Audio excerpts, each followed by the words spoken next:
السلام عليكم دمان معاشقين xiisaysa Konami ama efootball doon walba dadweynaha ku joogtaan u soo dhawaada muuqaal cusub muuqaalkan maanta waxaan uga hadli doonaa 850 milyan oo downloads ah shirkadda ay u dabaaldegayso maxay keeni doontaa maalinta isniinta ah oo soo socotana maxaa la keeni doonaa ayaan u hadli doonaa muuqaalkeena maanta haddaba muusow intaan muuqaalka gudaha u sii gelin waxaan ka codsanaa inaad muuqaalkan like saarto channelkana aad subscribe dhahdo dambalkana aad furato si aan u helno saaxiibo wanaagsan sida adiga oo kaleeto waayahay horta aad ay u mahadsantihiin dhammaantiinba inta channelkan ku xiran sababtan saas u dhahay waxaa waaye subscribe-teena speed ay ku socotaa waa sidii markaasi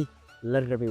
waayahay muuqaalkan like ka iloobin waxaan ku hormarinaynaa dabaaldega ay u dabaaldegaysa shirkadda Konami oo 850 milyan oo ay u dabaaldegayso oo downloadska ah maxaa ka cusub waxa ka cusub campaign-kan ayaa la keeni doonaa oo markaas laga faa'iidayo 200 oo koonis iyo waxyaabo kale oo dheeri ah waayahay waxa kale ka faa'iideysa campaign walba waxa ku baratay in la keeno ciyaaryaano afsafsi ah waxa la keeni doonaa lafihii hore ciyaaryan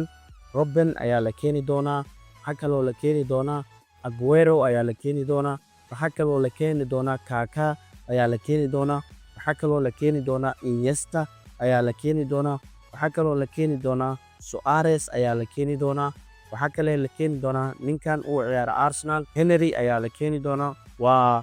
dabaaldega 850 milyan oo downloadska ah marka uu dhaco waaye qaybta bontiskan waxaa la keeni doonaa Iniesta qaybta bontiska in la soo geliyo ama qaybtan oo IBGska in lagu soo daro ayay noqonaysaa intaas ayaa ka cusub dhanka iyo campaign dhanka iyo dabaaldega 800 oo milyan ama 850 milyan waxa kale oo jiro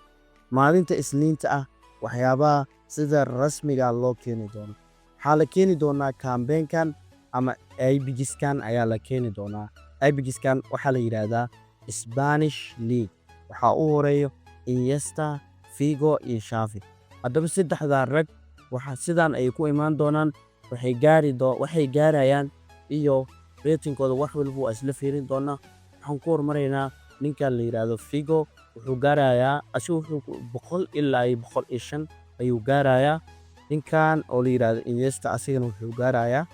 100 ilaa 105 ayuu gaarayaa ninkan oo u dambeeya Xavi asigana wuxuu gaarayaa 100 ilaa 105 ayuu gaarayaa waayahay muusow waxyaabo kale waxaa jirto ciyaaryaano oo markaasi la filayo dabaaldega marka uu dhaco 800 oo milyan in la keeno muusow muuqaalkan kuma dheeraanayo sababtoo ah muuqaal kale oo waxyaabaha sida officialka ah maalinta isniinta ah loo keeni doono ayaan soo wadaa marka intaan waa hordhac haddii aad muuqaalka dhammaadkiisa aad nala soo gaartay muuqaalkan like sar channelka subscribe dambalkana furo si muuqaal walba aan soo dhigno uu ku soo gaaro mahadsanid